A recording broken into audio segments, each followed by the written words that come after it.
ಪ್ರೀಸಲು ಪಿತನಿಗೂ ಸುತ್ತನಿಗೂ ಮತ್ತು ಪವಿತ್ರಾತ್ಮರಿಗೂ ಮಹಿಮೆಯಾಗಲಿ.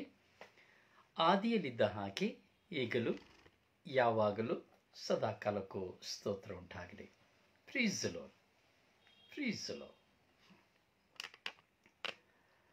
ಪ್ರಭು ಯೇಸುವಿನಲ್ಲಿ ನನ್ನ ಪ್ರಿಯ ಸಹೋದರ ಸಹೋದರಿಯರೇ, ದೇವರ ಮಕ್ಕಳೇ,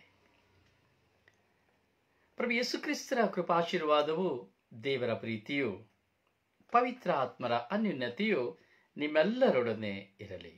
ಪ್ರೀಸಲು ಪ್ರೀಸಲು. ಪ್ರಿಯರೇ, ಈ ನಮ್ಮ ಜೀವನ ಒಂದು ಜಟಕಾ ಬಂಡಿ ಎಂಬುದಾಗಿ ಹೇಳುವಂತ ಗಾದೆಯನ್ನು ನಾವು ಕೇಳುತ್ತೇವೆ. ಹಾಗೂ ಈ ಜೀವನ ನೀರಿನ ಮೇಲಿನ ಗುಳ್ಳೆ ಎಂಬುದಾಗಿ ನಾವು ಹೇಳುತ್ತೇವೆ. ಹಾಗೆ ಈ ಜೀವನ ಒಂದು ಚೆಂಡಿಗೆ ಸಮಾನ ಎಂಬುದಾಗಿ ಹೇಳುತ್ತೇವೆ. ಈಗ ಈ ಜೀವನವನ್ನು ಹಲವಾರು ವಿಧಕ್ಕೆ ಉದಾಹರಣೆಗಳನ್ನು ಕೊಡುವುದನ್ನು ನಾವು ನೋಡುತ್ತೇವೆ. ಈ ಜೀವನ ಕ್ಷಣಿಕ ಎಂಬುದಾಗಿ ನಾವು ಹೇಳುತ್ತೇವೆ. ನಿಜ, ನಾನು ಸಹ ಹೇಳಿದ್ದೇನೆ. ಇಷ್ಟು ಗಾದೆ ಮಾತುಗಳಲ್ಲಿ ಅರ್ಥವಿದೆ ಎಂಬುದಾದರೂ ಸಹ ಆ ಜೀವನ ಕ್ಷಣಿಕ ಎಂಬುದಿದೆಯಲ್ಲ, ಅದು ಅತೀ ಶ್ರೇಷ್ಠ. ಆ ನೀರಿನ ಮೇಲೆ ಗುಳ್ಳೆ ಎಂದು ಹೇಳುವಾಗಲೂ ಸಹ ನೀರಿನ ಮೇಲಿರುವ ಗುಳ್ಳೆ ಆಕರ್ಷಣೀಯವಾಗಿ ಕಾಣುತ್ತದೆ. ಆ ನೀರಿನ ಮೇಲೆ ಗುಳ್ಳೆಯನ್ನು ನೋಡಲು ಪ್ರತಿಯೊಬ್ಬರು ಅತ್ಯಾಕಾಂಕ್ಷೆಯಿಂದ ಗಮನಿಸುವುದನ್ನು ನಾವು ನೋಡುತ್ತೇವೆ. ಜೀವನ ಒಂದು ಜಡಕಾ ಬಂಡಿ, ಆ ಜಡಕಾ ಬಂಡಿ ಆಗಿದ್ರೂ ಸಹ ಅದು ಕುಂಟಿ ಕುಂಟಿ ಹೋಗುವುದನ್ನು ನಾವು ಸಂತೋಷಿಸ್ತೇವೆ. ಹೌದು ಪ್ರಿಯರೇ, ಆದರೆ ಜೀವನ ತುಂಬಾ ಸುಂದರ. ಚಿಕ್ಕದು, ನೀರಿನ ಮೇಲಿನ ಗುಳ್ಳೆ, ಗರಿಕೆ ಹುಲ್ಲಿಗೆ ಸಮಾನ, ಆದರೆ ತುಂಬಾ ಸುಂದರ, ತುಂಬಾ ಆಕರ್ಷಣೀಯ. ಪ್ರಿಯ, ತಪಸ್ಸು ಕಾಲದ 20ನೆಯ ದಿನವನ್ನು ನಾವು ಚಿಂತನೆಗೆ ತೆಗೆದುಕೊಳ್ತಾ ಇದ್ದೇವೆ. ತಪಸ್ಸು ಕಾಲದ 20ನೆಯ ಧ್ಯಾನ. ಪ್ರತಿದಿನದಲ್ಲಿಯೂ ನಾವು ಈ ತಪಸ್ಸು ಕಾಲಕ್ಕೆ ತಕ್ಕ ಹಾಗೆ ಕೆಲವು ಚಿಂತನೆಗಳನ್ನು ನಾವು ಮಾಡ್ತಾ ಇದ್ದೇವೆ. ಯಾವುದಕ್ಕಾಗಿ? ನನಗಾಗಿ, ಅಂದರೆ ನಿಮಗಾಗಿ. ಈ ತಪಸ್ಸು ಕಾಲ ಅಂದ್ರೆ ಏನು ಅಂತ ಹೇಳಿ ಕೇಳಿದ್ರೆ ಹಲವಾರು ಉತ್ತರಗಳನ್ನ ನಾವು ಹೇಳಬಹುದು, ಹಲವಾರು ಉತ್ತರಗಳನ್ನ ಕೇಳಬಹುದು. ನಾನು ಸಹ ನಿಮಗೆ ಹಲವಾರು ಹೇಳಿದ್ದೇನೆ. ಆದ್ರೆ ಇವತ್ತು ನಿಮ್ಮಲ್ಲಿ ನಾನು ವಿಶೇಷವಾಗಿ ಹೇಳಲಿಕ್ಕೆ ಪವಿತ್ರಾತ್ಮ ಪ್ರೇರಣೆ ಕೊಡ್ತಾ ಇದ್ದಾರೆ. ತಪಸ್ಸು ಕಾಲ ಎಂದರೆ, ಸರಿಯಾಗಿ ಕೇಳಿ, ತಪಸ್ಸು ಕಾಲ ಎಂದರೆ ದೇವರೊಡನೆ ಮಾತನಾಡುವ ಕಾಲ. ತಪಸ್ಸು ಕಾಲ ಅಂದರೆ ದೇವರೊಂದಿಗೆ ಮಾತನಾಡುವ ಕಾಲ. ಎರಡನೇದಾಗಿ ತಪಸ್ಸು ಕಾಲ ಎಂದರೆ ಪ್ರಾರ್ಥನೆಯ ಕಾಲ. ಇದನ್ನು ನಾವು ಗ್ರಹಿಸಬೇಕು. ತಪಸ್ಸು ಕಾಲ ಅಂದರೆ ಪ್ರಾರ್ಥನೆಯ ಕಾಲ, ಅಂದರೆ ದೇವರೊಂದಿಗೆ ಮಾತನಾಡುವ ಕಾಲ. ಎಷ್ಟು ಜನ ದೇವರೊಂದಿಗೆ ಮಾತನಾಡ್ತಾ ಇದ್ದೀರಿ? ಅಂದರೆ ಕೆಲವರು ಹೇಳ್ಬೋದು, ಪ್ರಾರ್ಥನೆ ಅಂದರೆ ದೇವರೊಂದಿಗೆ ಮಾತನಾಡುವುದಲ್ಲ ಬ್ರದರ್ ಎಂಬುದಾಗಿ. ಅಫ್ಕೋರ್ಸ್, ಆದರೆ ನಿಜವಾಗಿಯೂ ನಾನು ದೇವರೊಂದಿಗೆ ಮಾತನಾಡುತ್ತಾ ಇದ್ದೇನಾ? ಹೇಗೆ ಮಾತನಾಡುತ್ತಾ ಇದ್ದೇನೆ? ಅಥವಾ ಏನು ಮಾತನಾಡುತ್ತಾ ಇದ್ದೇನೆ? ಅಥವಾ ನಾನು ಮಾತನಾಡುವ ಸ್ವರ ನನ್ನ ದೇವರಿಗೆ ಕೇಳುವುದುಂಟೆ? ಅಥವಾ ನಾನು ಮಾತನಾಡುವಂತ ಮಾತಿಗೆ ಪ್ರತ್ಯುತ್ತರ ನಾನು ಪಡೆದುಕೊಳ್ಳುವುದುಂಟೆ? ಪ್ರೀಸಲು ಪ್ರೀಸಲು. ಪ್ರಿಯ, ಒಂದೇ ನುಡಿಯಲ್ಲಿ ಹೇಳಬೇಕಾದರೆ ಈ ತಪಸ್ಸು ಕಾಲ ದೇವರೊಂದಿಗೆ ಮಾತನಾಡುವ ಕಾಲ. ಮನುಷ್ಯನೊಂದಿಗೆ ಮಾತನಾಡುವ ಕಾಲವಲ್ಲ. ಈ ವರ್ಷದಲ್ಲಿ 12 ತಿಂಗಳು. ಈ 12 ತಿಂಗಳಲ್ಲಿ ಈ 43 ದಿನಗಳು ನಮಗೆ ತಪಸ್ಸು ಕಾಲ, ಪಾಸ್ಕ ಕಾಲಕ್ಕೆ ಸಿದ್ಧತೆ, ಪ್ರಭು ಯೇಸುವಿನ ಪುನರುತ್ಥಾನಕ್ಕೆ ಸಿದ್ಧತೆ, ಪ್ರಭು ಯೇಸುವಿನ ಮರಣಕ್ಕೆ ಸಿದ್ಧತೆ. ಹೌದಾ? ಇಷ್ಟೇನಾ? ಮುಂದಿನ ಸಂಚಿಕೆಯಲ್ಲಿ ನಾವು ಚಿಂತಿಸೋಣ ಅದನ್ನು ಕುರಿತು. ಆದರೆ ನಿಜವಾದ ಸಂದೇಶ, ನಾನು ದೇವರೊಂದಿಗೆ ಮಾತನಾಡುವ ಕಾಲ. ಎಷ್ಟು ಜನ ನಾವು ದೇವರೊಂದಿಗೆ ಮಾತಾಡ್ತಾ ಇದ್ದೇವೆ, ಮಾತನಾಡಲಿಕ್ಕೆ ಸಿದ್ಧರಾಗಿದ್ದೇವೆ?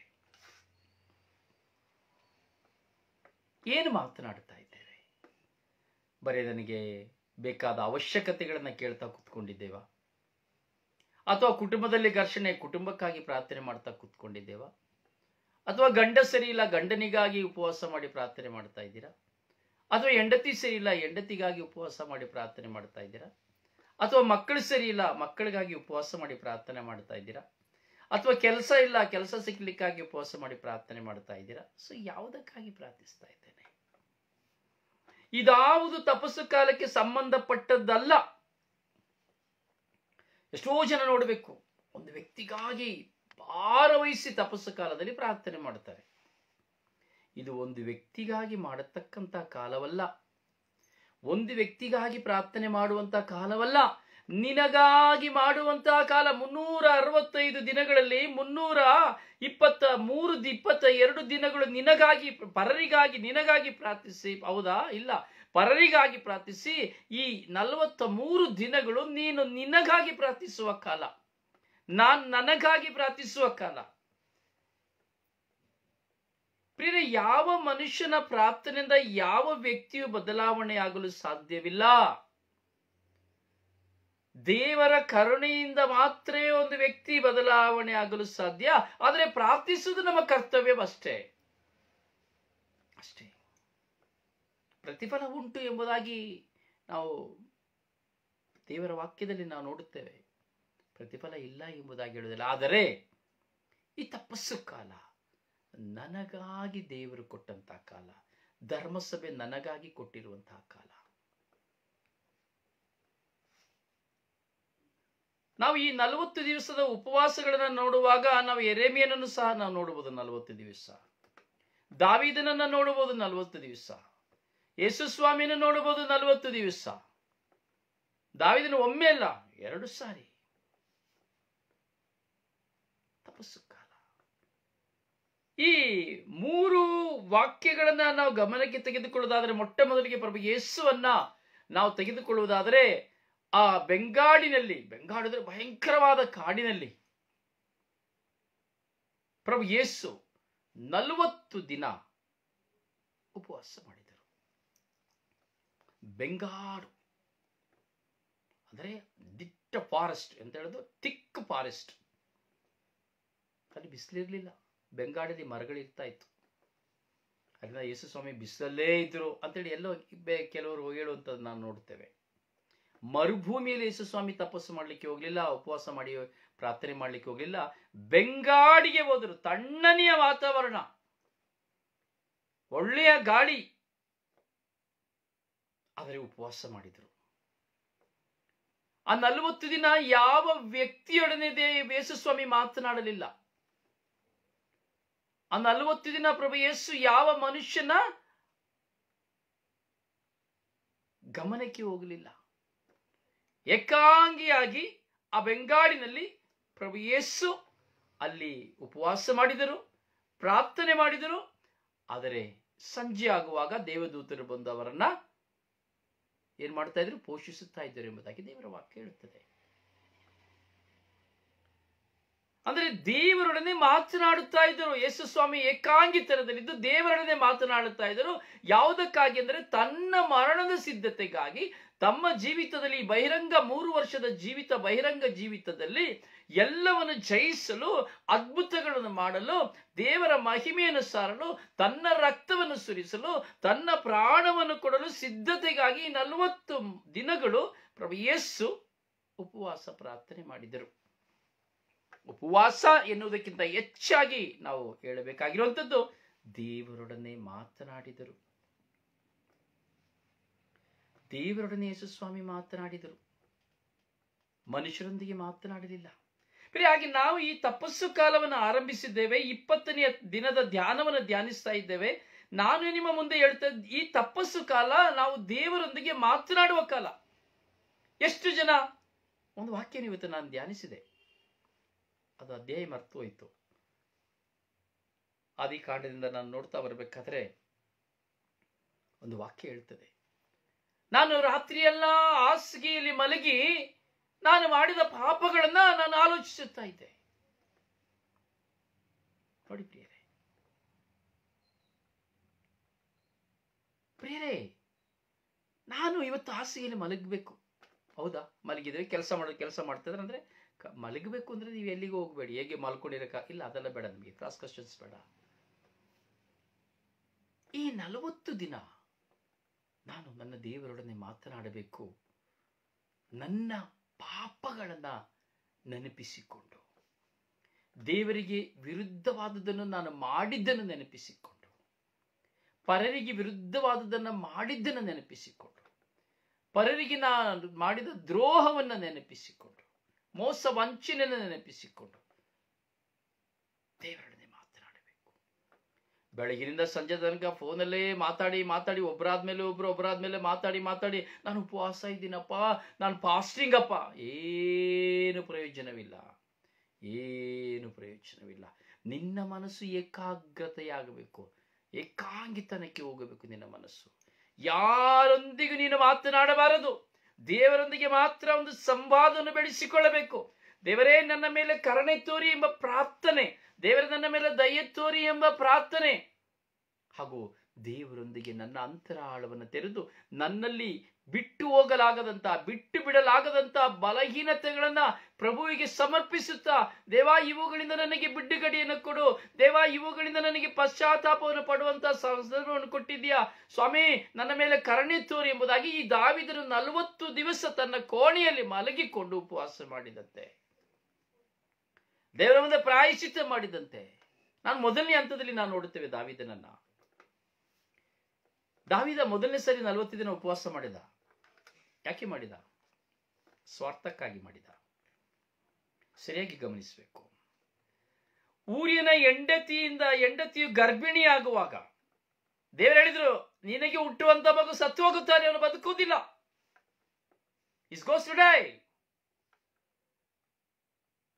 ಏನ್ ಮಾಡಿದ ದಾವೀದ? ಅಯ್ಯೋ, ನನಗೆ ಊರಿನಿಂದ ಒಂದು ಮಗು ಬೇಕು, ಊರಿನ ಹೆಂಡತಿಯಿಂದ ನನಗೆ ಮಗು ಬೇಕು, ಇವಾಗ ನನಗೆ ಮಗುವನ್ನು ಉಳಿಸಿಕೊಳ್ಳಿ. ತನ್ನ ಮಗುವನ್ನು ಉಳಿಸಿಕೊಳ್ಳುವುದಕ್ಕಾಗಿ 40 ದಿನ ಉಪವಾಸ ಮಾಡಿ ಪ್ರಾರ್ಥನೆ ಮಾಡ್ತಾನೆ ದಾವೀದ. ಸರಿಯಾಗಿ ಯೋಚನೆ ಮಾಡಬೇಕು. ಬೇರೆ ಯಾವ ವಿಷಯಕ್ಕಾಗಿ ಅಲ್ಲ, ತನಗೆ ಆ ಮಗು ಹುಟ್ಟಬೇಕು ಎಂಬುದಕ್ಕಾಗಿ, ಆ ಊರಿನ ಹೆಂಡತಿಯಿಂದ ಒಂದು ಮಗುವನ್ನು ಪಡೆಯಬೇಕು ಎಂಬುದಕ್ಕಾಗಿ. ಆದರೆ ದೇವರು ಹೇಳಿದ್ರೆ ಖಂಡಿತವಾಗಿ ಕೊಡುವುದಿಲ್ಲ, ಅದು ಸತ್ತು ಹೋಗ್ತದೆ ಎಂಬುದಾಗಿ. ಆದರೂ ಸಹ ಅಟ್ಟಮಾರಿತನದಿಂದ ದೇವರು ತನ್ನ ಪ್ರಾರ್ಥನೆಯನ್ನು ಕೇಳುತ್ತಾರೆ ಎಂಬುದಾಗಿ ಅವನು 40 ದಿವಸ ಉಪವಾಸವನ್ನು ಮಾಡಿದನು, ಪ್ರಾರ್ಥನೆಯನ್ನು ಮಾಡಿದರೆ ಕೋಣೆಯಿಂದ ಹೊರಬರಲಿಲ್ಲ. ರಾಜವಸ್ತ್ರಗಳನ್ನ ಬೆಚ್ಚಿಟ್ಟಿದ್ದನು. 40 ದಿವಸಗಳಾಗುವಾಗ ನಾವು ನೋಡುತ್ತೇವೆ, ಊರಿನ ಹೆಂಡತಿಗೆ ಹುಟ್ಟಿದಂತಹ ಮಗು ಸತ್ತು ಹೋಯಿತು. ಸರಿಯಾಗಿ ಅರ್ಥ ಮಾಡ್ಕೊಳ್ತೀರಿ ಅಂತ ಕಾಣ್ತದೆ. ಸ್ವಾರ್ಥವಾಗಿ ಪ್ರಾರ್ಥಿಸಿದ ದಾವೀದ, ದೇವರು ಹೇಳಿದರೂ ಸಹ ಸ್ವಾರ್ಥವಾಗಿ ಪ್ರಾರ್ಥಿಸಿದ. ಉಪವಾಸ ಮಾಡಿದ, ಏನು ಪ್ರಯೋಜನವಾಯಿತು? ಅವನು ಸ್ವಾರ್ಥವಾಗಿ ಪ್ರಾರ್ಥಿಸಿ ಏನು ಪ್ರಯೋಜನವಾಯಿತು? ಅವನಿಗೆ ಸದುತ್ತರ ಸಿಕ್ಕಿತ? ಇಲ್ಲ. ಅವನು ಉಪವಾಸ ಮಾಡಿ ಏನಾದ್ರು ಪ್ರಯೋಜನವಾಯಿತ? ಇಲ್ಲ. ಅವನು ಕೋಣೆಯಿಂದ ಹೊರಬರದೆ ಮಾಡಿ ಏನಾದ್ರು ಪ್ರಯೋಜನವಾಯಿತ? ಇಲ್ಲ. ಅವನ ಪ್ರಾರ್ಥನೆಯು ನಿಷ್ಪ್ರಯೋಜನವಾಯಿತು.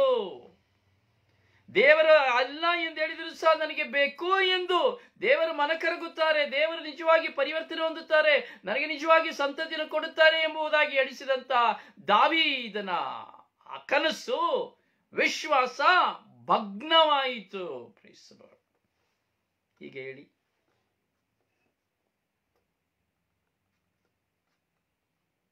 ಉತ್ತರ ಸಿಗ್ಬೇಕಾಗಿತ್ತಲ್ಲ ದಾವೀದನಿಗೆ. ದೇವರಿನ ಪಾಪಗಳನ್ನು ಕ್ಷಮಿಸುತ್ತೇನೆ ಎಂಬುದಾಗಿ ಹೇಳಿದ್ದರಲ್ಲ, ಯಾಕೆ ಉತ್ತರ ಸಿಕ್ಕಲಿಲ್ಲ? ಕೆಲವು ಎಲ್ಲ ವಚನಗಳನ್ನ, ವಾಕ್ಯಗಳನ್ನ ನಾವು ಆಲೋಚಿಸಬೇಕು. ನಾವು ಒಂದು ವಿಷಯಕ್ಕಾಗಿ ಕೂತ್ಕೊಳ್ತೇವೆ. ಒಂದು ಹೆಂಡತಿ ಇರ್ತಾಳೆ, ತನ್ನ ಗಂಡನ ನಾಶಕ್ಕಾಗಿ ಮಾತ್ರ ಅವಳು ಪ್ರಾರ್ಥನೆ ಮಾಡ್ತಾ ಇರ್ತಾಳೆ. ತನ್ನ ಗಂಡ ಅವಮಾನ ಪಡಿಬೇಕು ಎಂಬುದಕ್ಕಾಗಿ ಮಾತ್ರ ಪ್ರಾರ್ಥನೆ ಮಾಡ್ತಾ ಇರ್ತಾಳೆ. ತನ್ನ ಗಂಡನ ಕುರಿತು ಅವಹೇಚ್ಛೆ ಮಾಡುವುದಕ್ಕಾಗಿಯೇ ಅವಳು ಹೊಂಚಾಗ್ತಾ ಇರ್ತಾಳೆ. ಅರಿಕೆ ಮಾಡ್ತಾಳೆ, ಇನ್ನೊಬ್ಬರ ಹತ್ರ ಹೇಳ್ತಾಳೆ, ಪ್ರಾರ್ಥನೆ ಮಾಡ್ತಾಳೆ, ಎಲ್ಲ ಮಾಡ್ತಾಳೆ. ಆದರೆ ಅವಳ ಕ್ರೂರತನಕ್ಕಾಗಿ ಅವಳು ಪ್ರಾರ್ಥನೆ ಮಾಡುವುದಿಲ್ಲ. ಅವಳ ಅಕ್ರಮಕ್ಕಾಗಿ ಅವಳು ಪ್ರಾರ್ಥನೆ ಮಾಡುವುದಿಲ್ಲ. ಅವಳು ಮಾಡುತ್ತಿರುವಂತಹ ಅನಾಚಾರಕ್ಕಾಗಿ ಅವಳು ಪ್ರಾರ್ಥನೆ ಮಾಡುವುದಿಲ್ಲ. ಅವಳಲ್ಲಿರುವಂತಹ ವೈರಾಗ್ಯ ವೈಷಮ್ಯಕ್ಕಾಗಿ ಅವಳು ಪ್ರಾರ್ಥನೆ ಮಾಡುವುದಿಲ್ಲ. ತನ್ನ ಗಂಡನ ನಾಶಕ್ಕಾಗಿ ಹೊಂಚು ಹಾಕಿ ಪ್ರಾರ್ಥನೆ ಮಾಡುತ್ತಾಳೆ, ನಟಿಸುತ್ತಾಳೆ. ಹಾಗೆ ಒಂದು ಗಂಡನು ತನ್ನ ಹೆಂಡತಿಯ ನಾಶನಕ್ಕಾಗಿ ಹೊಂಚು ಹಾಕಿ ಪ್ರಾರ್ಥನೆ ಮಾಡುತ್ತಾನೆ. ಅವನಿಗಾಗಿ, ಅವನ ಪರಿವರ್ತನೆಗಾಗಿ ಪ್ರಾರ್ಥನೆ ಮಾಡುವುದಿಲ್ಲ. ಹೀಗೆ ನಾನು ಮತ್ತು ನೀವು, ಈ ಸಮೂಹ, ಈ ಲೋಕದಲ್ಲಿ ನಾವು ಹಲವಾರು ವ್ಯಕ್ತಿಗಳನ್ನು ನೋಡುವುದರ ಮಿಲಿಯಾಂತರ ಜನರು ಇದೇ ಜಾತಿಗೆ ಸೇರಿದವರಾಗಿದ್ದಾರೆ. ಇಲ್ಲ ಪ್ರಿಯರೇ, ಸದುತ್ತರ ಸಿಕ್ಕದು. ಬೈಬಲ್ನ ಶ್ರೀಪುಟಗಳನ್ನು ನೀವು ತೆಗೆದುಕೊಂಡು ಹೋಗಿ ಪ್ರಾರ್ಥಿಸಲು ಹೋಗುವಾಗ ಯಾರು ಯಾರಿಗಾಗಿ ಪ್ರಾರ್ಥಿಸಿ ಮನ ಪರಿವರ್ತನೆ ಹೊಂದಿದ್ದಾರೆ ಎಂಬುದನ್ನು ತಿಳಿಸಿ.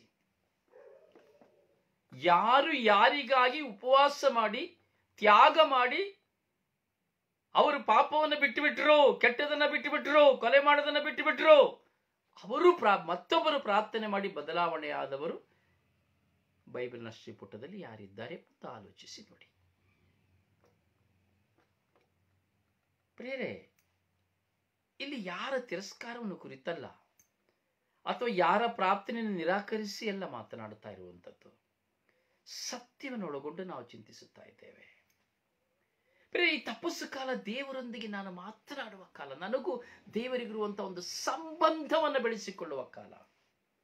ಮಾತನಾಡಬೇಕು ದೇವರೊಂದಿಗೆ. ನನಗೆ ಗೊತ್ತಿಲ್ಲ ನಿಮಗೆ ಹೇಗೆ ಹೇಳಿಕೊಳ್ಬೇಕು ಅಂತ. ನಾನು ಮಾತಾಡ್ತಾ ಇರ್ತೇನೆ. ಕಣ್ಣು ಮಲಗಿರ್ತೇನೆ ಅಲ್ವಾ, ಮಲಗಲಿಕ್ಕೆ ಮುಂಚೆನೆ ಮಾತಾಡ್ತಾನೆ ಮಲಗಿ ಹೋಗ್ತೇನೆ. ರಾತ್ರಿ ಎಚ್ಚರ ಆಗಿದ ತಕ್ಷಣ ಮತ್ತೆ ಮಾತಾಡ್ತೇನೆ. ಮತ್ತೆ ಬೆಳಿಗ್ಗೆ ಕಣ್ಣು ಬಿಡುವಾಗಲೇ ಮಾತಾಡ್ತಾನೆ ನಾನು ಎಚ್ಚರವಾಗ್ತೇನೆ. ಉಚಿತನ. ನೀವು ಇದನ್ನ ನಂಬಬಹುದು, ನಂಬದೇ ಇರಬಹುದು, ತೊಂದರೆ ಇಲ್ಲ. ನೀವು ನಂಬಿದ್ರೂ ತೊಂದರೆ ಇಲ್ಲ, ನಂಬದೇ ಇದ್ರೂ ತೊಂದರೆ ಇಲ್ಲ. ಒಂದು ಪಕ್ಷ ನೀವು ನಂಬಿದರೆ ಇನ್ನೂ ನಿಮ್ಮ ವಿಶ್ವಾಸ ಇನ್ನು ಅಚಲವಾಗಬಹುದು. ಇದನ್ನ ನಾನು ಹೆಚ್ಚಿಸಿಕೊಳ್ಳುವುದಕ್ಕಾಗಿ ಹೇಳ್ತಾ ಇಲ್ಲ, ಮೆಚ್ಚಿಸಿಕೊಳ್ಳುವುದಕ್ಕಾಗಿ ಹೇಳ್ತಾ ಇಲ್ಲ. ಅದರಿಂದ ಅದರ ಅವಶ್ಯಕತೆ ನನಗೆ ಇಲ್ಲವೂ ಇಲ್ಲ. ಯಾಕಂದ್ರೆ ಈ ಲೋಕವಿಂದ ನನ್ನ ಜರಿಯುತ್ತದೆ. ಅದರಿಂದ ನನ್ನ ಯಾವುದೇ ಸ್ಥಾನಮಾನಗಳು ನನಗೆ ಬೇಕಿಲ್ಲ. ಈ ವಾಕ್ಯವನ್ನು ಕೇಳಿ ನಿನ್ನ ಜೀವಿತದಲ್ಲಿ ನೀವು ಬದಲಾವಣೆ ಆದರೆ ಸಾಕು.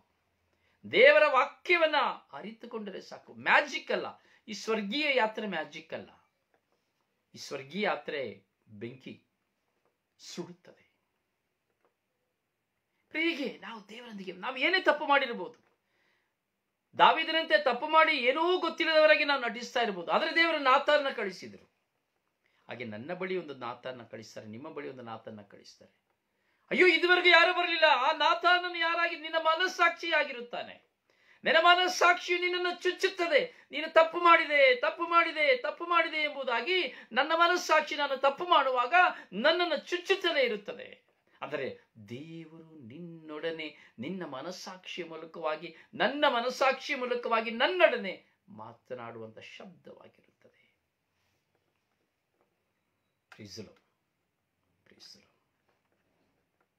ಪ್ರಿಯರೇ, ಮೌನದಿಂದ ದೇವರೊಂದಿಗೆ ಮಾತನಾಡಬೇಕು. ನಮ್ಮ ಬಲಹೀನತೆಗಳನ್ನ ದೇವರಲ್ಲಿ ಹಂಚಿಕೊಳ್ಳಬೇಕು. ಹೇಳಬೇಕು, ಸ್ವಾಮಿ ಇದನ್ನು ನಾನು ಬಿಟ್ಟು ಬಿಡಬೇಕಂತ ಎಷ್ಟೋ ಪ್ರಯತ್ನ ಪಡ್ತಾ ಇದ್ದೇನೆ, ನನಗೆ ಬಿಟ್ಟು ಬಿಡಲಿಕ್ಕೆ ಆಗೋದಿಲ್ಲ ಸ್ವಾಮಿ. ಪ್ರಿಯ, ನನ್ನ ಸ್ವಂತ ಅನುಭವವನ್ನು ಹೇಳ್ತೇನೆ. ಹಲವಾರು ಸಮಯದಲ್ಲಿ ನಾನು ನೋಡ್ತೇನೆ, ನನ್ನ ಮನಸ್ಸಾಕ್ಷಿಗೆ ವಿರುದ್ಧವಾದದ್ದು ಅಥವಾ ದೇವರಿಗೆ ವಿರುದ್ಧವಾದದ್ದು ನನ್ನ ಜೀವನದಲ್ಲಿ ಬರುವಾಗ, ಅದು ಆತ್ಮೀಯತೆಯಲ್ಲಿ ಆಗಲಿ, ಅಥವಾ ನನ್ನನ್ನು ಪ್ರೀತಿಸುವ ವ್ಯಕ್ತಿಯಲ್ಲಿ ಆಗಲಿ, ಅಥವಾ ಯಾವುದೇ ಸಿರಿವಂತಿಕೆಯಲ್ಲಾಗಲಿ, ವಸ್ತುವಲ್ಲಾಗಲಿ, ಯಾವುದರಲ್ಲಿ ಆಗಲಿ, ನಾನು ದೇವರಿಗೆ ಹೇಳುವಂಥ ಮಾತು ಒಂದೇ ಒಂದು, ಸ್ವಾಮಿ ನಿನಗಿಂತ ಹೆಚ್ಚಾಗಿ ನಾನು ಇವರನ್ನು ಪ್ರೀತಿಸುತ್ತಾ ಇರೋದಾದರೆ ಇವರನ್ನು ನನ್ನಿಂದ ತೆಗೆದುಬಿಡಿ. ಸ್ವಾಮಿ ನಿನಗಿಂತ ಹೆಚ್ಚಾದ ಸ್ಥಾನವನ್ನು ನಾನು ಇವರಿಗೆ ಕೊಡುತ್ತಾ ಇದ್ದೇನೆ ಎಂಬುದಾದರೆ ಅವರನ್ನು ನನ್ನಿಂದ ದೂರ ಮಾಡಿಬಿಡಿ. ನಿನಗೂ ನನಗೂ ಇರುವ ಸಂಬಂಧದಲ್ಲಿ ಯಾರು ಹತ್ತಿರವಾಗಬಾರದು. ಸ್ವಾಮಿ ನಾನು ನಿನ್ನೊಂದಿಗೆ ಜೀವಿಸಬೇಕು, ನಿನ್ನಲ್ಲೇ ಇರಬೇಕು, ನಾನು ನಿನ್ನೊಂದಿಗೆ ಇರಬೇಕು, ನಾನು ನಿನಗಾಗಿಯೇ ಜೀವಿಸಬೇಕು. ಇದು ನನ್ನ ಕಾನ್ಸೆಪ್ಟ್. ದೇವರೊಂದಿಗೆ ಮಾತನಾಡ್ತಾ ಇರ್ತೇನೆ. ಯಾರೇ ನನಗೆ ಎಷ್ಟು ಪ್ರೀತಿಯನ್ನು ಕೊಟ್ಟು, ಎಷ್ಟು ಸಹಾಯ ಮಾಡಿ, ಏನೇ ಮಾಡಿದ್ರು ನಾನು ಹೇಳ್ತೇನೆ, ಸ್ವಾಮಿ ನಿನ್ನ ಪ್ರೀತಿಗೆ ಇದು ಅಡಚಣೆ ಆಗೋದಾದ್ರೆ ಇದು ನನಗೆ ಬೇಡ. ಒಂದು ವಿಷಯದಲ್ಲಿ ನಾನು ನೋಡೋದಾದ್ರೆ ದೊಡ್ಡ ಮೂರ್ಖ, ನಾನು ದಡ್ಡ. ಎಂತೆಂಥ ಸಂದರ್ಭಗಳು ನನ್ನ ಮುಂದೆ ಬಂದರೂ ನಾನು ಲೋಕವನ್ನ ಪರಿತ್ಯಜಿಸ್ತೇನೆ. ಲೋಕದಲ್ಲಿ ನನ್ನ ಮುಂದೆ ಬರುವಂಥ ಆಕರ್ಷಣೀಯವಾದವುಗಳೆಲ್ಲವನ್ನ ನಾನು ತ್ಯಜಿಸ್ತೇನೆ. ಅದು ಹೆಣ್ಣಾಗಬಹುದು, ಮಣ್ಣಾಗಬಹುದು, ಹೊನ್ನಾಗಬಹುದು. ಹೆಣ್ಣಾಗಬಹುದು, ಮಣ್ಣಾಗಬಹುದು, ಹೊನ್ನಾಗಬಹುದು. ನನ್ನ ಮುಂದೆ ಹೆಣ್ಣಿನ ಪ್ರೀತಿಯೂ ಸಹ ಬಂದದ್ದುಂಟು. ಸುಳ್ಳು ಮಾತನಾಡುವುದು ಪ್ರಯೋಜನವಿಲ್ಲ. ಅದನ್ನು ನನ್ನ ದೇವರಿಗೆ ಹೇಳ್ತಾರೆ, ಸ್ವಾಮಿ, ಇದು ನಿನಗೂ ನನಗೂ ನಿಮ್ಮ ನನ್ನ ಸಂಬಂಧಕ್ಕೆ ಇದು ಅಡಚಣೆಯಾಗಿದ್ದರೆ ಇದು ನನ್ನಿಂದ ದೂರ ಮಾಡು. ಇದು ನನಗೆ ಬೇಡ. ನಾನೇ ಕ್ರಿಯೇಟ್ ಮಾಡ್ತೇನೆ, ನಾನೇ ಸಮಸ್ಯೆಗಳನ್ನ ಕ್ರಿಯೇಟ್ ಮಾಡ್ತೇನೆ, ಅಥವಾ ನಾನೇ ಜಗಳ ಮಾಡ್ತೇನೆ, ಅಥವಾ ನಾನೇ ಹೋರಾಟ ಮಾಡ್ತೇನೆ. ತಪ್ಪು ಮಾಡ್ತಾ ಇದ್ದೇನೆ ಅಂತ ನನಗೆ ಚೆನ್ನಾಗಿ ಗೊತ್ತು. ನಾನೇ ಕ್ರಿಯೇಟ್ ಮಾಡಿ, ನಾನೇ ಸಮಸ್ಯೆ ಮಾಡಿ, ನಾನೇ ಅದರಿಂದ ಹೊರಗೆ ಬರಲು ಪ್ರಯತ್ನಿಸುತ್ತೇನೆ. ಯಾಕೆ ಗೊತ್ತಾ? I love my God. ನಾನು ನನ್ನ ದೇವರನ್ನು ಪ್ರೀತಿಸ್ತೇನೆ. I love my Jesus. ಬರೀ ನಾಲಿಗೆಯಿಂದ ಅಲ್ಲ, ಅಥವಾ ಬರೀ ಶಬ್ದದಿಂದ ಅಲ್ಲ, ನನ್ನ ನರ ನಾಡಿ ಕೀಲು ಮಜ್ಜೆ ಮಾಂಸ ಖಂಡಗಳು, ಈ ನನ್ನ ತಲೆಯಲ್ಲಿರುವಂಥ ಕೂದಲಿನಿಂದ ಹಿಡಿದು ನನ್ನ ಕಾಲಿನ ಪಾದದವರೆಗೂ ನನ್ನ ಯೇಸುವನ್ನು ನಾನು ಪ್ರೀತಿಸುತ್ತೇನೆ, ನನ್ನ ದೇವರನ್ನು ನಾನು ಪ್ರೀತಿಸುತ್ತೇನೆ. ನೀವೇನೇನು ಇದನ್ನು ಕೇಳಿ ಏನು ಬೇಕಾದ್ರೆ ಹೇಳ್ಬೋದು, ನೋ ಪ್ರಾಬ್ಲಮ್, ತೊಂದರೆ ಇಲ್ಲ. ಯಾಕಂದರೆ ನಿಮ್ಮ ಬಳಿ ನಾನು ಯಾರ ಬಳಿ ಬಂದು ಏನನ್ನು ಕೇಳುವಂಥ ಅವಶ್ಯಕತೆ ಇಲ್ಲ. ಸತ್ಯವನ್ನು ಮಾತ್ರ ಹೇಳಲಿಕ್ಕೆ ನಾನು ಇಚ್ಛಿಸ್ತೇನೆ. ದೇವರಿಗೂ ನಮಗೂ ಇರುವಂತಹ ನಿಕಟವಾದ ಸಂಬಂಧವನ್ನ ನಾವು ಉಳಿಸಿಕೊಳ್ಳಬೇಕು. ಬರೀ ಯಾವಾಗಲೂ ಒಂದು ಅರ್ಧ ಗಂಟೆ ಬೈಬಲ್ ಓದ್ಬಿಟ್ಟೆ, ಒಂದು ಬಲಿ ಪೂಜೆ ನೋಡ್ಬಿಟ್ಟೆ, ಒಂದು ಜಪ್ಸರ ಹೇಳ್ಬಿಟ್ಟೆ, ಒಂದು ಸಾಕ್ಷಿ ಕೇಳಿಬಿಟ್ಟೆ, ಆ ಸಾಕ್ಷಿನ ಇನ್ನೊಬ್ಬರಿಗೆ ಹೇಳಿಬಿಟ್ಟೆ, ಇದರಿಂದಲ್ಲ ಏನು ಪ್ರಯೋಜನವಿಲ್ಲ. ಆದರೆ ಎಷ್ಟರ ಮಟ್ಟಿಗೆ ನಿನಗೂ ನಿನ್ನ ದೇವರಿಗೂ ಸಂಬಂಧವಿತ್ತು, how to your relationship with God. ನಿನಗೂ ನಿನ್ನ ದೇವರಿಗೂ ಯಾವ ವಿಧದ ಸಂಬಂಧ ಇದೆ ನೋಡಿ.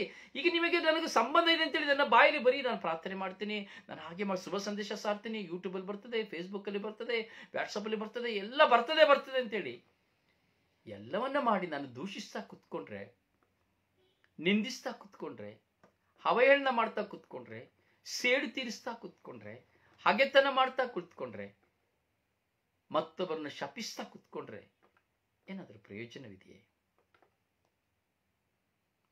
ಏನು ಪ್ರಯೋಜನವಿಲ್ಲ. ಈ ತಪಸ್ಸು ಕಾಲ, ನೀನು ದೇವರೊಂದಿಗೆ ಮಾತನಾಡುವ ಕಾಲ. 20 ದಿವಸ ಕಳೆದು ಹೋಯಿತು, ಇಂದಿಗೆ ಇನ್ನು 23 ದಿವಸಗಳು ನಿನ್ನ ಮುಂದೆ ಇದೆ. ಪ್ರಯತ್ನಿಸು, ಮಾತನಾಡು, ಏಕಾಂಗಿತನದಲ್ಲಿ ಮಾತನಾಡು, ಒಬ್ಬನೇ ಹಾಸಿಗೆಯಲ್ಲಿ ಬಿದ್ದುಕೊಂಡು ಮಾತನಾಡು. ಅದು ಹಗಲಾಗಬಹುದು, ರಾತ್ರಿ ಆಗಬಹುದು. ಅಥವಾ ನಿನ್ನ ದೇವರೊಡನೆ ಮಾತನಾಡೋದಕ್ಕಾಗಿ ಒಂದು ದಿನ ನಿನ್ನ ಕೋಣೆಯ ಬಾಗಿಲನ್ನು ಹಾಕಿಕೋ, ಅಥವಾ ನೀನು ಇಲ್ಲಿಂದ ಎಲ್ಲಿಯಾದ್ರೂ ನಿನ್ನ ಮನೆಯನ್ನು ಬಿಟ್ಟು ಎಲ್ಲಿಯಾದ್ರೂ ದೂರ ಹೋಗು. ಏಕಾಂಗಿತನದಲ್ಲಿ ಹೋಗು, ಏಕಾಂಗಿತನದಲ್ಲಿ ಮಾತನಾಡು. ಅಥವಾ ನನಗೆ ನಿನ್ನ ಕೈಯಲ್ಲಿ ಸಾಧ್ಯವಾಗುತ್ತಾ ಇಲ್ಲವೇ, ನನಗೆ ತುಂಬಾ ಪರಿಚಿತರಾದಂಥ ನಿಜವಾದ ವಿಶ್ವಾಸಿಯಾಗಿ ಕಾಣುವಂತಹ ವ್ಯಕ್ತಿಯೊಡನೆ ದೇವರ ವಾಕ್ಯವನ್ನು ಕುರಿತು ಮಾತನಾಡು, ದೇವರ ಸಂಬಂಧವನ್ನು ಕುರಿತು ಮಾತನಾಡು. ಆ ಅನುಭವ ಇರುವಂತಹ ವ್ಯಕ್ತಿಯೊಡನೆ ನಿಜವಾದ ಆ ಸಂಬಂಧವನ್ನ ನೀನು ಕುರಿತು ಮಾತನಾಡು. ಒಂದು ಪಕ್ಷ ಆ ವ್ಯಕ್ತಿಯ ಮೂಲಕವಾಗಿ ದೇವರು ನಿನ್ನೊಡನೆ ಮಾತನಾಡಬಹುದು. ಹೌದು ನನ್ನ ಸಹೋದರನೇ, ಸಹೋದರಿ, ಈ ತಪಸ್ಸು ಕಾಲ ದೇವರೊಂದಿಗೆ ಮಾತನಾಡುವ ಕಾಲ. ಮನುಷ್ಯನೊಂದಿಗೆ ಮಾತಾಡಿ ಸತ್ತೋಗ್ತೇವೆ ಪ್ರಿಯರೇ. ಮನುಷ್ಯನೊಂದಿಗೆ ಮಾತನಾಡಿ ಸತ್ತು ಹೋಗ್ತೇವೆ ಪ್ರಿಯರೇ. ಅಲ್ಲಿ ಏನು ಸಿಕ್ಕುವುದಿಲ್ಲ, ಏನು ಸತ್ವವಿರುವುದಿಲ್ಲ. ತಿಂದದ್ದು, ಉಂಡದ್ದು, ಕುಡಿದದ್ದು, ಓದದ್ದು, ಬಂದದ್ದು, ಕೆಮ್ಮಿದ್ದು ಎಲ್ಲ ಹೋಗ್ತಾ ಇರ್ತದೆ. ಅಲ್ಲಿ ನಿನ್ನ ಮನಶುದ್ಧಿ ಇರುವುದಿಲ್ಲ, ನಿನ್ನ ಕಾರ್ಯಶುದ್ಧಿ ಇರುವುದಿಲ್ಲ. ನಿನ್ನ ಮನಸ್ಸಿನಲ್ಲಿ ಏನ್ ಬರ್ತದೆ ಗೊತ್ತಾ? ನಾನು ಅದ್ರ ಬಗ್ಗೆ ಹೇಳ್ಬೇಕು, ಇದ್ರ ಬಗ್ಗೆ ಹೇಳ್ಬೇಕು, ನಡೆದಿದ್ದು ಹೇಳ್ಬೇಕು, ಅವ್ರು ಹಾಗೆ ಮಾಡಿದ್ದನ್ನ ಹೇಳ್ಬೇಕು, ನನ್ನ ಗಂಡ ಮಾಡಿದ್ದನ್ನ ಹೇಳ್ಬೇಕು, ನನ್ನ ತಂಗಿ ಮಾಡಿದ್ದನ್ನ ಹೇಳ್ಬೇಕು, ಅಕ್ಕ ಮಾಡಿದ್ದನ್ನ ಹೇಳ್ಬೇಕು, ಸ್ನೇಹಿತ ಅವು ಎಲ್ಲಾ ಮಾಡಿದ್ರೆ ತಲೆಯಲ್ಲಿ ತುಂಬಿಸಿಕೊಂಡು ಒಂದು ವ್ಯಕ್ತಿಯ ಮುಂದೆ ಈ ಹುಚ್ಚರಂತೆ ಕುತ್ಕೊಂಡ್ಬಿಡ್ತೇವೆ. ಇದೇ ವಿಷಯ. ಏನ್ ಮಾತನಾಡ್ಬೇಕು? ಅಲ್ಲಿ ಏನೂ ಇಲ್ಲ, ಮಾತಾಡ್ಲಿಕ್ಕೆ ಏನೂ ಇರೋದಿಲ್ಲ. ಅವರು ಹೀಗೆ ಮಾಡಿದ್ರು, ಇವರು ಹೀಗೆ ಮಾಡಿದ್ರು, ಅವರು ಹೀಗೆ ಹೇಳಿದ್ರು, ಅವರು ಹೀಗೆ ಬಂದರು, ಅವರು ಬಂದರು, ನಾನು ಅವರಿಗೆ ಅದನ್ನ ಮಾಡಿದೆ, ಇವರು ಬಂದರು, ನಾನು ಇವರಿಗೆ ಇದನ್ನ ಮಾಡಿದೆ, ನಾನು ಅಲ್ಲಿ ಹೋದೆ, ನನಗೆ ಹೀಗೆ ಆಯಿತು, ನಾನು ಇಲ್ಲಿ ಹೋದೆ. ಏನಾದರೂ ಪ್ರಯೋಜನವಿದೆಯೇ? ಯೋಚಿಸಿ ನೋಡಿ ಅಲ್ಲ, ಈ ಮಾತನಾಡುವ ಮಾತುಗಳು ಸತ್ಯಾಂಶವಾದ ಮಾತುಗಳು ಪ್ರಿಯರೇ. ಇವತ್ತು ಮನುಷ್ಯರಾಗಿರುವಂತ ನಾನು, ವಿಶ್ವಾಸಿಯಾಗಿರುವಂತ ನಾನು, ನನ್ನಲ್ಲಿರುವಂತಹ ಆಧ್ಯಾತ್ಮಿಕತೆಯನ್ನು ನಾನು ಹೇಗೆ ನಾಶ ಮಾಡಿಕೊಳ್ಳುತ್ತಾ ಇದ್ದೇನೆ ಎಂಬುದಾದರೆ, ಒಂದು ವ್ಯಕ್ತಿಯ ಸಂಬಂಧದಲ್ಲಿ, ಒಂದು ವ್ಯಕ್ತಿಯ ಸಂಪರ್ಕದಲ್ಲಿ ಬೇಡವಾದುಗಳನ್ನು ಮಾತನಾಡಿ 1 ಗಂಟೆ 2 ಗಂಟೆ 3 ಗಂಟೆ ಮಾತನಾಡಿ ನನ್ನ ಆತ್ಮವನ್ನು ನಾನು ಕಳೆದುಕೊಳ್ಳುತ್ತಾ ಇದ್ದೇನೆ.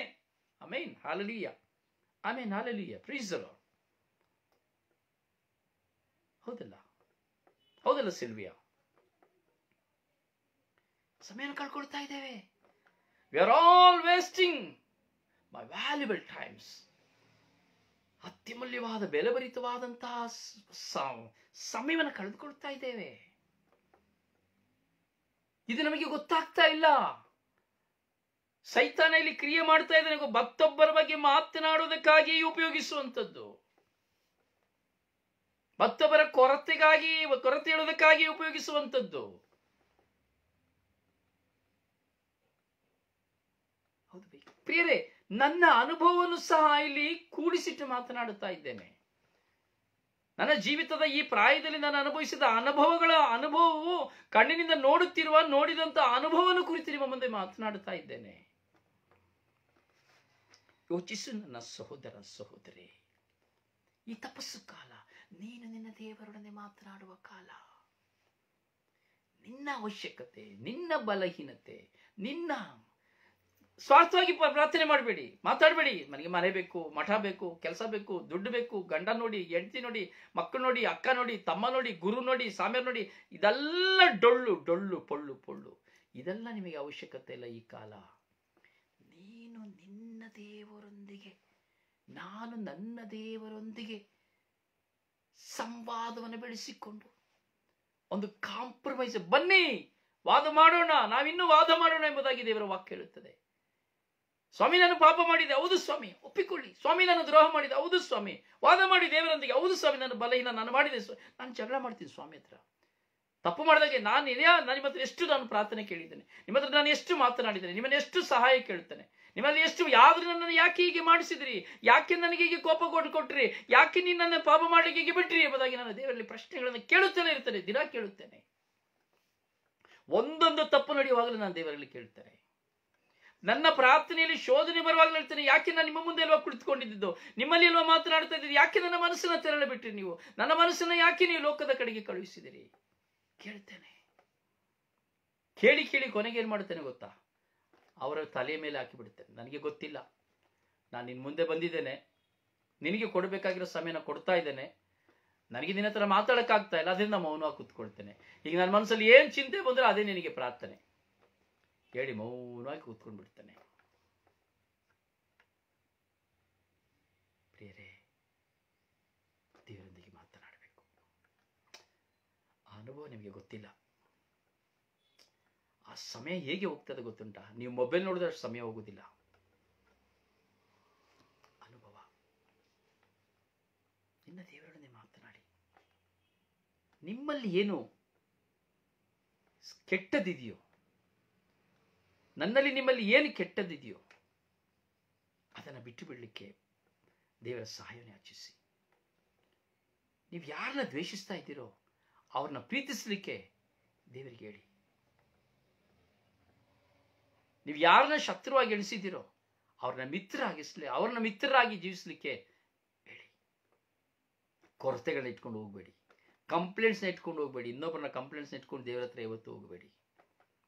ನೀವು ಮಾತನಾಡಿ, ನೀವು ದೇವರೊಂದಿಗೆ ಮಾತನಾಡಿ.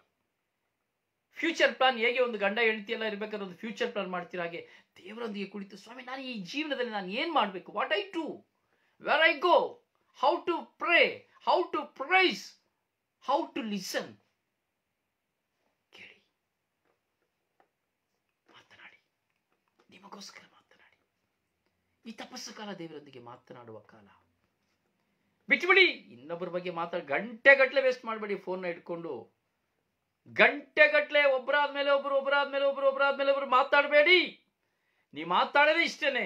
ಅವ್ರು ಹೀಗೆ ಮಾಡಿದ್ರು, ಇವ್ರು ಹೀಗೆ ಮಾಡಿದ್ರು, ಇವ್ರು ಫೋನ್ ಮಾಡಿದ್ರ, ಅವ್ರು ಫೋನ್ ಮಾಡಿದ್ರ, ಅವ್ರು ನಿಮಗೆ ಗೊತ್ತಾ, ಅವ್ರು ಹೀಗೆ ಹೇಳಿದ್ರು, ಅವ್ರು ಹಾಗೆ ಹೇಳಿದ್ರು, ಹಾಗೆ ಮಾಡಿದ್ರು, ಎಲ್ಲ ವಾಂತಿ ಮಾಡಿ ಮಾಡಿ ನಿನ್ನೆ ರಾತ್ರಿ ತನಕ ಮಾತಾಡಿ ಬೆಳಗ್ಗೆ ಆಗಿದ ತಕ್ಷಣ ಮತ್ತೆ ಶುರು. ಬೇರೆ ಮಾತಾಡಕ್ಕಿಲ್ಲ. ಏನಾದರೂ ಪ್ರಯೋಜನವಿದೆಯಾ? ಯೇಸು ಸ್ವಾಮಿ ಒಂದು ಮಾತನ್ನು ಹೇಳ್ತಾರೆ, ಕುರುಡನು ಕುರುಡನಿಗೆ ದಾರಿ ತೋರಿಸಿದರೆ ಇಬ್ಬರು ಹೊಂಡದಲ್ಲಿ ಬೀಳ್ತಾರೆ ಅಂತ. ಇವತ್ತು ಕುರುಡನಿಗೆ ದಾರಿ ತೋರಿಸ್ತಾ ಇದ್ದಾನೆ, ಅದೇ ಸರಿ ಅಂತೇಳಿ ಇಬ್ರು ನಡೀತಾ ಇದ್ದಾರೆ. ನೋಡಿ, ಕೆಲವರು ಸಿಕ್ಬಿಡ್ತಾರೆ, ಮ್ಯಾಚಿಗಲ್ಲಿ ಸಿಕ್ಬಿಡ್ತಾರೆ. ಸುಳ್ಳು ಪ್ಲಸ್ ಸುಳ್ಳು, ವಂಚನೆ ಪ್ಲಸ್ ವಂಚನೆ, ಕೆಟ್ಟದ್ದು ಪ್ಲಸ್ ಕೆಟ್ಟದ್ದು, ಕುಡುಕ ಪ್ಲಸ್ ಕುಡುಕ, ಅವರವರಿಗೆ ಮ್ಯಾಚಿಂಗ್ ಆಗೋದು. ವಿಶ್ವಾಸಿ ಪ್ಲಸ್ ವಿಶ್ವಾಸಿ, ಹೌದಲ್ಲ? ಕಳ್ಳ ಪ್ಲಸ್ ಕಳ್ಳ, ಇವ್ರು ಅವ್ರವ್ರ ಜೊತೆನೇ ಸೇರೋದು, ಬೇರೆ ಯಾರ ಜೊತೆನೂ ಸೇರೋದಿಲ್ಲ, ಯಾರ ಜೊತೆನೂ ಸೇರೋದಿಲ್ಲ. ಬಿಟ್ಬಿಡಿ. ಈ ಬರೀ ಒಂದು ದಿನ ಕೂತ್ಕೊಂಡು ನೀವು ಮಾತಾಡೋ ಮಾತಲ್ಲಿ ಯೋಚನೆ ಮಾಡಿ, ಇನ್ನೊಬ್ಬರ ಬಗ್ಗೆನೇ ಮಾತಾಡದೆ, ಯಾರ ಕೊರತೆ ಹೇಳದೆ, ಅಥವಾ ನಿಮ್ಮನ್ನು ಕುರಿತು ಮಾತನಾಡಿ. ಸೊ ನಿನ್ನೊಂದಿಗೆ ನಿಜವಾದಂತಹ ಜೀವನ, ನಿಜವಾದಂತಹ ಒಂದು ಬಾಂಧವ್ಯದಲ್ಲಿ ಇರುವಂತಹ ಒಂದು ಮಿತ್ರ ಬಾಂಧವ್ಯ ನನಗೂ ನಿಮಗಿದ್ದಾರ? ಯೋಚನೆ ಮಾಡಿ ನೋಡಿ. ಸಮಯ ವ್ಯರ್ಥ, ಪಾಪಕ್ಕೆ ಕಾರಣ. ಮತ್ತೊಬ್ಬರ ಬಗ್ಗೆ ಬರೀ ಕೆಟ್ಟ ಚಿಂತೆ. ಒಳ್ಳೆಯವರಾಗಿದ್ರು ನೋಡಿ, ಮಾತಾಡಿ ಬರ್ಬೇಕಾದ್ರೆ ಒಂದು ಒಳ್ಳೆಯ ವ್ಯಕ್ತಿ ಆಗಿದ್ರು ಸಹ ಅವರು ನಿಮಗೆ ಏನು ಕೆಡುಕನ್ನ ಮಾಡಿರುವುದಿಲ್ಲ. ಆದ್ರೆ ನಿಮ್ಮೊಂದಿಗೆ ಮಾತನಾಡುವಂತಹ ವ್ಯಕ್ತಿ ಅವರಿಗೆ ಅವರು ಹಿಡಿಸದ ಕಾರಣ ಆ ವ್ಯಕ್ತಿಯ ಬಗ್ಗೆ ನಿಮ್ಮಲ್ಲಿ ಹೇಳುವಾಗ ಒಂದು ನಿರಪರಾಧಿಯಾಗಿರುವ ವ್ಯಕ್ತಿಯನ್ನು ನೀವು ಕೆಟ್ಟವರಾಗಿ ಮಾಡಿಬಿಡ್ತೀರಿ. ಪಾಪ ನಿಮ್ಮಲ್ಲಿ ಸೇರ್ಕೊಂಡು ಬಿಡ್ತದೆ. ಆ ಒಳ್ಳೆಯ ವ್ಯಕ್ತಿನ ನೀವು ಅಪರಾಧಿ ಎಂಬುದಾಗಿ ತೀರ್ಮಾನ ಮಾಡಿಬಿಡ್ತೀರಿ. ಕಮ್ಯುನಿಕೇಶನ್ ನಲ್ಲಿ ಬರುವಂಥದ್ದು. ಎಲ್ಲಿ ಏನೋ ನಡೆದಿರ್ತದೆ, ಚೆನ್ನಾಗಿ ಸಮಾಧಾನವಾಗಿರ್ತೀರಿ. ನಿನಗೆ ಗೊತ್ತಾ ಅವ್ರು ನಿನ್ನ ಬಗ್ಗೆ ಹೀಗೆಲ್ಲ ಮಾತಾಡ್ತಾ ಇದ್ರು, ನಿನಗೆ ಗೊತ್ತಾ ಅವ್ರು ಹೀಗೆ ಹೇಳ್ತಾ ಇದ್ರು, ಸಮಾಧಾನವಾಗಿದ್ದೆ. ಕಮ್ಯುನಿಕೇಶನ್ ಪ್ರಾಬ್ಲಮ್, ನಲ್ಲಿ ಸಮಾಧಾನ ಹೋಯ್ತು. ಒಳ್ಳೆ ಪ್ರೀತಿ ವಿಶ್ವಾಸದಲ್ಲಿದೆ, ಹುಷಾರ್, ಅವಳ ಜೊತೆ ಅವನ ಜೊತೆ ಅಯ್ಯೋ ಬರೀ ಇದ್ದೇನೆ ಅವರು, ನಿನಗೆ ಗೊತ್ತಿಲ್ವಾ, ಯಾವಾಗ್ಲೂ ಅವರೊಬ್ರು ಮಾತಾಡ್ತಾ ಇರ್ತಾರೆ, ಯಾವಾಗ್ಲೂ ಹಾಕಿದ್ರು ಬೀಜವನ್ನ. ಕಮ್ಯುನಿಕೇಶನ್, ನಿನಗಿರುವಂತಹ ಬಾಂಧವ್ಯ ಮುರಿದು ಹೋಯಿತು. ದೇವರು ನಿನಗೆ ಕೊಟ್ಟಂತಹ ಬಾಂಧವ್ಯ ಕಸಿದು ಹೋಯಿತು. ಎಲ್ಲಿಂದ? ಕಮ್ಯುನಿಕೇಶನ್. ನಿನಗೆ ಗೊತ್ತಾ ಅವಳನ್ನ ನೀವು ಯಾವತ್ತೂ ಒಳ್ಳೆಯ ಕಣ್ಣುಗಳಿಂದ ನೋಡ್ತಾ ಇರ್ತೀಯ, ನಿನಗೆ ಗೊತ್ತಾ ಶೀಸ್ ಎ ಪ್ರಾಸ್ಟಿಟ್ಯೂಟ್, ಅವಳು ಸರಿ ಇಲ್ಲ, ಹೆಂಗಸು ಸರಿ ಇಲ್ಲ. ನಿನಗೆ ಗೊತ್ತಾ ಆ ಮನುಷ್ಯ ತುಂಬಾ ಕೆಟ್ಟೋದ ಮನುಷ್ಯ, ಅವನು ಯಾಕೆ ಬರ್ತಾನೆ ಅಂತ ಗೊತ್ತಿಲ್ಲ, ಅವನು ನಿನ್ನ ಮೇಲೆ ಏನೋ ಒಂದು ಮಾಡ್ಲಿಕ್ಕೆ ಬರ್ತಾನೆ. ಕಮ್ಯುನಿಕೇಶನ್. ಒಂದು ಒಳ್ಳೆಯ ವ್ಯಕ್ತಿ ನಿನ್ನ ಮುಂದೆ ಒಳ್ಳೆ ಇರುವಂತಹ ವ್ಯಕ್ತಿಯನ್ನ, ಒಳ್ಳೆ ಇರುವಂತಹ ಒಂದು ಹುಡುಗನನ್ನ ಕೆಟ್ಟವರಾಗಿ ಮಾಡಿ. ಕಾರಣ ಕಮ್ಯುನಿಕೇಶನ್. ಕೆಲವರಿಗೆ ಮತ್ತೊಬ್ಬರ ಬಗ್ಗೆ ಮಾತಾಡದೇನೆ, ಹೌದು ಪ್ರಿಯರೇ, ತುಂಬಾ ಆಳವಾಗಿ ಯೋಚಿಸಬೇಕು. ಮನುಷ್ಯನೊಂದಿಗೆ ಮಾತನಾಡುವಾಗ, ಈ ಕಮ್ಯುನಿಕೇಟ್ ಮಾಡುವಾಗ ಕುಟುಂಬ ನಾಶ, ಮನಸ್ಸು ನಾಶ, ಸಮಾಧಾನ ನಾಶ, ಸಂತೋಷ ನಾಶ, ಹಗೆತನವೆಂಬ ಚಿಗುರು ಹೊಡೆಯುತ್ತದೆ, ವೈರಾಗ್ಯವೆಂಬ ಖಡ್ಗ ಬರುತ್ತದೆ, ಮನಸ್ತಾಪವೆಂಬ ಹಗೆತನ ಬರುತ್ತದೆ, ನಿನ್ನ ವಿಶ್ವಾಸ ನಾಶವಾಗುತ್ತದೆ. ಕಮ್ಯುನಿಕೇಶನ್, ಮನುಷ್ಯರೊಂದಿಗೆ ಮಾತನಾಡುವ ಕಮ್ಯುನಿಕೇಶನ್. ದೂಷಿಸುವಂತ ಒಂದು ತಿಳಿದುಕೊಳ್ಳಿ, ನೀವು ಮಿತ್ರವೃಂದವನ್ನು ಮಾಡುವಾಗ ಈ ದೂಷಿಸಿ ನಿಂದಿಸುವಂತಹ ವ್ಯಕ್ತಿಯಿಂದ ದೂರವಾಗಿ ಬಿಡಿ. ಕೀರ್ತನೆಗಾರನ 1ನೇ ಅಧ್ಯಾಯದಲ್ಲಿ ನೋಡಿ ಎಷ್ಟು ಚೆನ್ನಾಗಿ ಹೇಳ್ತದೆ ವಾಕ್ಯ. ಧರ್ಮ ನಿಂದಕರ ಕೂತ ಸ್ಥಳದಲ್ಲಿ ನೀನು ಕೂರಬೇಡ. ಆ ಕೀರ್ತನೆಗಾರನ 1ನೇ ಅಧ್ಯಾಯ ಓದಿ. ಈ ದೂಷಣೆ, ಪರದೂಷಣೆ, ನಿಂದನೆ ಮಾಡಿ ನಿಮ್ಮ ಹತ್ರ ಯಾರು ಮಾತಾಡಿದ್ರು ಅಂತ ಫ್ರೆಂಡ್ಶಿಪ್ನ ಇಟ್ಕೊಳ್ಬೇಡಿ. ಅವ್ರು ನಿಮ್ಮ ಮನಸ್ಸನ್ನ ಕೆಡಿಸ್ತಾರೆ, ನಿಮ್ಮಲ್ಲಿ ವಿಷಯವನ್ನು ಬೆರೆಸ್ತಾರೆ, ಮತ್ತೊಬ್ಬರನ್ನ ಕೆಟ್ಟವರಾಗಿ ಮಾಡುತ್ತಾರೆ. ದೇವರಲ್ಲಿ ಭರವಸೆ ಇಡಿ, ದೇವರಲ್ಲಿ ವಿಶ್ವಾಸ ಇಡಿ. ಹೌದು ಪ್ರಿಯರೇ. ಅಥವಾ ನಿಮ್ಮ ಕುಟುಂಬದಲ್ಲಿ ಅಣ್ಣ ತಮ್ಮ ಅಕ್ಕ ತಂಗಿ ನೀವಾಗಿರಬಹುದು, ಒಳ್ಳೆಯ ಒಂದು ಹೆಂಡತಿ ಗಂಡನಾಗಿರಬಹುದು. ನಿಮಗೆ ನಿಮ್ಮ ಕುಟುಂಬದಲ್ಲಿರುವಂತಹ ವ್ಯಕ್ತಿಗಳು ನಿಮ್ಮೊಂದಿಗೆ ಬಂದು ಮಾತನಾಡುವಾಗ, ಒಂದು ಗಂಡನನ್ನು ಕುರಿತು, ನಿನ್ನ ಒಡ ಹುಟ್ಟಿದವರು ಅಥವಾ ನಿನ್ನ ಹೆಂಡತಿಯನ್ನು ಕುರಿತು ನಿನ್ನ ಒಡ ಹುಟ್ಟಿದವರು ಯಾರೇ ಆಗಿರಬಹುದು, ನಿಮ್ಮ ಮುಂದೆ ಬಂದು ಅವರು ಸೇಡಿಗಾಗಿ, ಮತ್ಸರಕ್ಕಾಗಿ, ಅವರನ್ನ ಕೆಡುವುದಕ್ಕಾಗಿ, ಅವರಿಂದ ದೂರ ಆಗುವುದಕ್ಕಾಗಿ ಏನೇ ಹೇಳಿದ್ರು ಅದಕ್ಕೆ ಕಿವಿ ಕೊಡಬೇಡಿ. ಯಾಕೆಂದ್ರೆ ಅವರು ಹೇಳುವಂತಹ ಪದದಲ್ಲಿ 100ಕ್ಕೆ 90 ಸುಳ್ಳಿರುತ್ತದೆ, 100ಕ್ಕೆ 90 ಭಾಗ ಸುಳ್ಳಿರುತ್ತದೆ. ಮತ್ತೊಬ್ಬರ ವಿಷಯವನ್ನು ಕೇಳಿ ನಿಮ್ಮ ಅಣ್ಣ ತಮ್ಮಂದಿರ, ಅಕ್ಕ ತಂಗಿರಾಗಿರುವಂತಹ ನಿಮ್ಮ ಕುಟುಂಬದಲ್ಲಿ ಮನಸ್ತಾಪವನ್ನು ತೆಗೆದುಕೊಳ್ಳಬೇಡಿ. ನಿನ್ನ ಮುಂದೆ ದೂಷಣೆ ಮಾಡುತ್ತಿರುವಂತಹ ವ್ಯಕ್ತಿ ಅದು ನಿನ್ನ ಅಕ್ಕನೋ, ತಮ್ಮನೋ, ತಂಗಿನೋ, ಅಣ್ಣನೋ ಆಗಿರಬಹುದು. ಅವರು ಹೇಳುವ ಮಾತುಗಳನ್ನು ಕೇಳಬೇಡಿ. ದೇವರವರಿಗೆ ಕೊಟ್ಟಂತಹ ಗಂಡನನ್ನಾಗಲಿ ಹೆಂಡತಿಯನ್ನಾಗಲಿ ನೀವು ಗೌರವಿಸಿ, ಅವರನ್ನ ನೇರವಾಗಿ ನೀವು ಅರಿತುಕೊಳ್ಳಿ, ಅವರು ಯಾರು ಎಂಬುದನ್ನು ನೇರವಾಗಿ ಗ್ರಹಿಸಿಕೊಳ್ಳಿ. ಅಲ್ಲದೆ ನಿನಗೆ ಗಂಡನ ಸ್ಥಾನದಲ್ಲಿ, ಹೆಂಡತಿಯ ಸ್ಥಾನದಲ್ಲಿ ಇದ್ದುಕೊಂಡು ನಿಮ್ಮ ಮುಂದೆ ಅಣ್ಣ, ಅಕ್ಕ, ತಂಗಿ ಅಂತೇಳಿ ಬಂದು ಹೇಳುವಾಗ ಅದನ್ನು ನಂಬಲು ಹೋಗಬೇಡಿ. ಹೌದು ಪ್ರಿಯ ಸಹೋದರನೇ, ಸಹೋದರಿಯೇ, ಕಮ್ಯುನಿಕೇಟ್ ನೋಡಿ, ಇಲ್ಲಿ ಎಲ್ಲ ಏನಾಗುತ್ತದೆ? ಘರ್ಷಣೆ. ಕಾರಣ ಮನುಷ್ಯರೊಂದಿಗೆ ಬೆರೆತು ಒಬ್ಬ ಮನುಷ್ಯನ ವಿಶ್ವಾಸವನ್ನು ಕೆಡಿಸುತ್ತೇವೆ, ನಮ್ಮ ವಿಶ್ವಾಸವನ್ನು ಕೆಡಿಸಿಕೊಳ್ಳುತ್ತೇವೆ, ದೇವರಿಂದ ದೂರವಾಗುತ್ತೇವೆ, ನಮ್ಮ ಆತ್ಮವು ನಷ್ಟವಾಗುತ್ತದೆ.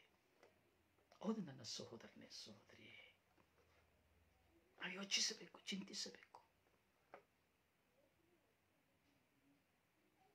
ಹಗೆತನವೆಂಬುದು ನಮ್ಮ ಜೀವನವನ್ನ ಬೇಟೆಯಾಡುತ್ತದೆ. ಇದು ಹೇಗೆ ಬೇಟೆಯಾಡುತ್ತದೆ ಅಂದ್ರೆ, ನೀನು ಯಾವಾಗ ಇನ್ನೊಬ್ಬರ ಹತ್ರ ಮಾತಾಡ್ತೀಯೋ ಅಥವಾ ಇನ್ನೊಬ್ಬರು ಯಾವಾಗ ನಿನ್ನಲ್ಲಿ ಮಾತನಾಡುತ್ತಾರೋ ಅಲ್ಲಿ ಹಗೆತನವು ಬೇಟೆಯಾಡುತ್ತದೆ. ಆ ವ್ಯಕ್ತಿಯ ಸ್ಥಾನವನ್ನು ನಾಶ ಮಾಡುವುದಕ್ಕಾಗಿ, ಆ ವ್ಯಕ್ತಿಗೆ ಸಿಕ್ಕುವ ಊಟವನ್ನು ನಾಶ ಮಾಡುವುದಕ್ಕಾಗಿ, ಆ ವ್ಯಕ್ತಿಗಿರುವಂತಹ ಆಸ್ತಿಯನ್ನು ನಾಶ ಮಾಡುವುದಕ್ಕಾಗಿ, ಆ ವ್ಯಕ್ತಿಗಿರುವಂತಹ ಸ್ಥಾನಮಾನವನ್ನು ನಾಶ ಮಾಡುವುದಕ್ಕಾಗಿ, ಆ ವ್ಯಕ್ತಿಗಿರುವಂತಹ ಪ್ರತಿಭೆಯನ್ನು ನಾಶ ಮಾಡುವುದಕ್ಕಾಗಿ, ಆ ವ್ಯಕ್ತಿಗಿರುವಂತಹ ಆರೋಗ್ಯವನ್ನು ನಾಶ ಮಾಡುವುದಕ್ಕಾಗಿ. ಸಹೋದರನೇ, ಅದರಿಂದ ಈ ತಪಸ್ಸು ಕಾಲ ಮನುಷ್ಯನೊಂದಿಗೆ ಮಾತನಾಡುವ ಕಾಲವಿಲ್ಲ, ದೇವರೊಂದಿಗೆ ಮಾತನಾಡುವ ಕಾಲ. ನೋಡಿ, ದೇವರೊಂದಿಗೆ ಮಾತನಾಡುವಾಗ ನಾವು ನೋಡುತ್ತೇವೆ, ಯೇಸುಸ್ವಾಮಿ ಯವಾನ, ಯಾಕೋಬ, ಪೇತ್ರನನ್ನ ತಾಬೂರ್ ಪರ್ವತಕ್ಕೆ ಕರೆದುಕೊಂಡು ಹೋದರು. ಅಲ್ಲಿ ಕರೆದುಕೊಂಡು ಹೋಗುವಾಗ ಪ್ರಭು ಯೇಸುವಿನ ವಸ್ತ್ರವು ಶುಭ್ರವಾಯಿತು, ಯಾವ ಅಗಸಿನಿಂದಲೂ ಒಗೆಯಲಾಗದಷ್ಟು ಶುಭ್ರವಾಯಿತು.